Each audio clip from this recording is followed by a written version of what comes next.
Kisah ini merupakan lanjutan kisah saat Dewa Indra membuat marah para resi kecil dan mereka mengutuk Dewa Indra. Resi Kasyapa muncul di sana dan Dewa Indra berkata, "Ayah, aku membuat kesalahan. Aku tidak bisa mengenali para resi yang agung ini. Tolong minta mereka untuk memaafkanku dan mengambil kembali kutukan mereka." "Tolong beritahu mereka, Ayah." Resi Kasyapa berkata, "Kamu seharusnya memikirkan hal ini sebelum menghina orang suci, penyembah terbesar Sri Wisnu. Kamu akan menghasilkan buah dari apa yang telah kamu tabur. Kamu akan dihukum karena ketidaksopananmu." Dewa Indra berkata, "Kondisi mentalku terganggu karena kekalahanku dalam perang.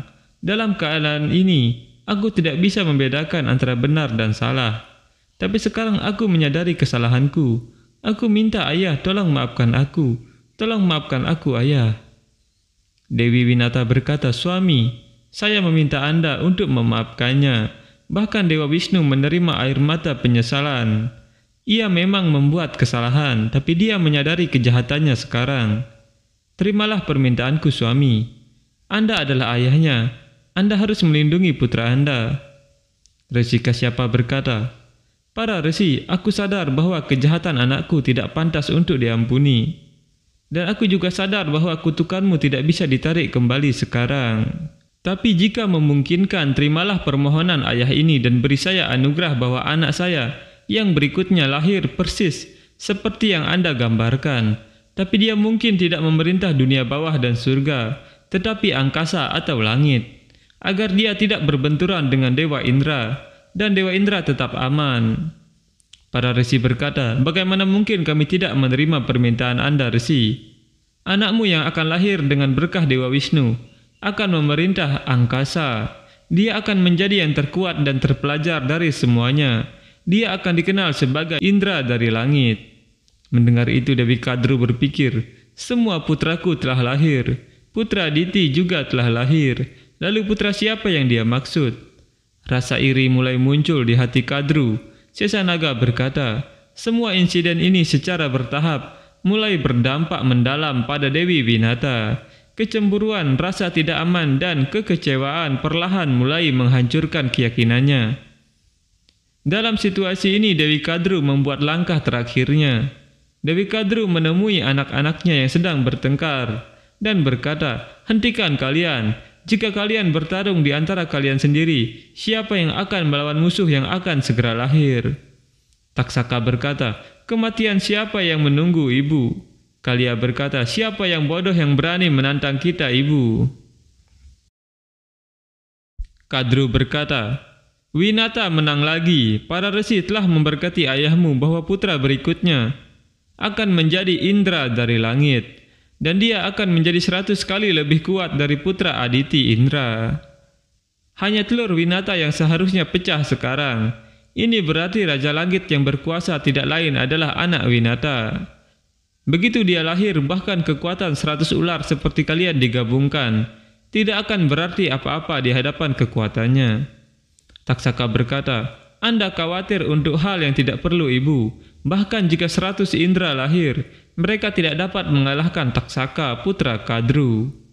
Kadru berkata, "Percaya diri itu penting, Nak. Tapi terlalu percaya diri bisa berbahaya. Bukannya berkelahi dengan musuh, kalian lebih baik melakukan sesuatu agar musuh kalian tidak lahir sama sekali." Sesa Naga berkata, "Tapi Ibu, dia akan menjadi saudara kita." Kadru berkata, "Para dewa dan iblis juga bersaudara, namun mereka tidak melepaskan satu kesempatan pun untuk saling membunuh. Bagaimana kamu bisa yakin bahwa hubunganmu dengan mereka tidak akan memburuk?" Basuki berkata, "Itu tergantung pada kita, Ibu." Kadru berkata, "Kamu belum cukup dewasa untuk berdebat dengan ibumu. Kamu selalu menentang keputusanku. Jika kalian berdua merasa sangat bijaksana, maka kalian tentu tidak membutuhkan bimbinganku." Sesa Naga berkata, "Tapi Ibu." Kadru berkata, "Kalian pergi dari sini." Sesa Naga dan Basuki kemudian pergi dari sana. Kadru berkata, "Jika kalian ingin menjadi raja alam semesta, maka kalian harus menghentikan kelahiran Indra dari langit."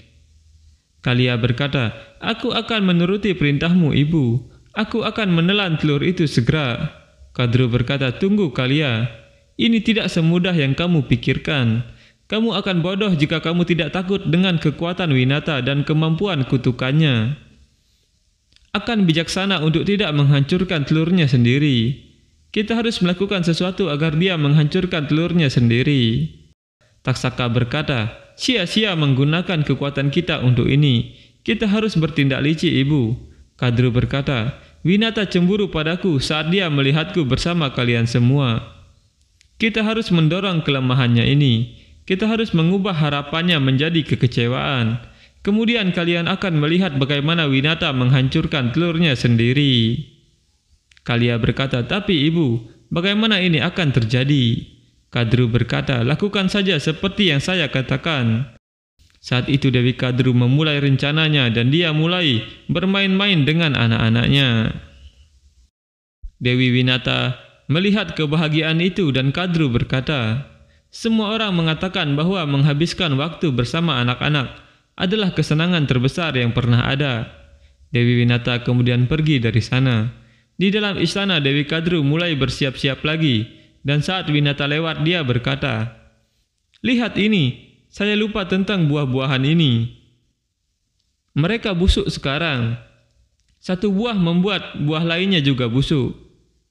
Kita harus membuang mereka semua. Tahtu dan Dumal berkata, Ibu, jika buah membusuk dalam 2 hari, berapa lama telur membusuk? Mendengar itu membuat Winata terpengaruh dan dia pergi melihat telur. Winata berkata, berapa banyak lagi kalian akan menguji kesabaran Ibu? Apakah cinta keibuanku tidak mencapai kalian?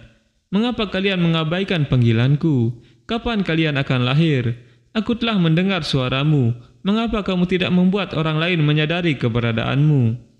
Para pangeran ular berjalan di sana sambil berkata, saudara Taksaka, bagaimana seruling mengeluarkan nada yang begitu merdu? Taksaka berkata, semakin kosong bambu, semakin merdu nadanya. Kalia berkata, saya mengerti. Jadi telur Dewi Winata ini akan mengeluarkan nada yang lebih merdu karena isinya kosong. Mereka semua kemudian tertawa. Sesanaga berkata, semua insiden ini secara bertahap mulai memiliki dampak mendalam pada Dewi Winata. Kecemburuan, ketidakamanan, dan kekecewaan perlahan mulai menghancurkan keyakinannya. Dalam situasi ini Dewi Kadru membuat langkah terakhirnya. Dewi Kadru kemudian meminta Tahtu dan Dumal untuk meletakkan bangkai tikus yang sudah membusuk di dekat telur Dewi Winata. Dewi Winata datang ke sana. Dia berkata, apakah kalian masih tidak memiliki belas kasihan pada Ibu? Dewi Winata tiba-tiba mencium bau busuk dan berkata, bau busuk apa ini? Tahtu dan Dumal muncul di sana dan berkata, Dewi, bau busuk apa ini? Kami tidak bisa mentolerir bau ini. Baunya mengerikan. Mari kita pergi. Aku bahkan tidak bisa bernapas karena baunya. Winata berkata, dari mana bau busuk ini berasal? Dewi Kadru muncul di sana dan berkata, mengapa kamu menoleransi bau busuk seperti ini? Ikutlah denganku, kamu akan jatuh sakit. Winata berkata, tidak. Dewi, aku ingin melihat anak-anakku. Kadru berkata, mengapa? Apakah kamu juga merasa bahwa telur itu busuk? Saya berdoa itu tidak benar, tetapi saya merasa mereka juga busuk. Apalagi yang bisa tercium di sini? Kamu telah menunggu terlalu lama untuk memiliki putra yang istimewa. Karena jika kelahiran alami itu seharusnya akan terjadi sekarang. Ikut denganku, datang dan periksa nanti. Jika Anda ingin memeriksanya sekarang, Anda harus memecahkannya. Winata berkata, tidak saudari, saya tidak akan pergi. Dewi Kadru kemudian pergi dari sana. Tapi Winata terus teringat akan kata-kata mereka dan membuat Winata kebingungan. Winata kemudian bersiap memecahkan telurnya. Tapi Sesanaga muncul dan berkata, berhenti Ibu, sabar Ibu. Telurmu baik-baik saja. Winata berkata, Ananta, kamu, apakah kamu tidak mencium sesuatu yang busuk? Sesanaga berkata, saya tahu Ibu, tapi itu bukan dari telurmu. Sesanaga berubah menjadi ular dan dia menemukan bangkai tikus di sana dan melemparnya menjauh ke arah para ular yang sedang mengintip. Winata menjadi sedih dan berkata, Ananta, aku tidak tahu mengapa telurku belum pecah. Kalian semua lahir 500 tahun yang lalu. Bagaimana mungkin telur bisa memelihara janin begitu lama? Sesanaga berkata, Jika Anda menginginkan hasil yang sangat baik, Anda harus menjalani beberapa ujian dan lebih sabar. Ini takdir Ibu. Ibu Aditi juga sedang menunggu. Dia adalah inspirasi terbesar kami. Sesanaga kemudian pergi dari sana. Kadru mendekati Winata dan berkata, "Saudari, mengapa cinta keibuanmu tidak membuatmu menyadari itu, Winata? Yang benar, bahkan hatimu tahu bahwa ada masalah dengan telurmu." Winata berkata, "Aku mendengar suara anakku." Kadru berkata, "Kamu ingin merasa lebih baik dengan harapan palsu, Winata. Aku adalah saudaramu. Bagaimana aku bisa membiarkanmu terjebak dalam harapan palsu?"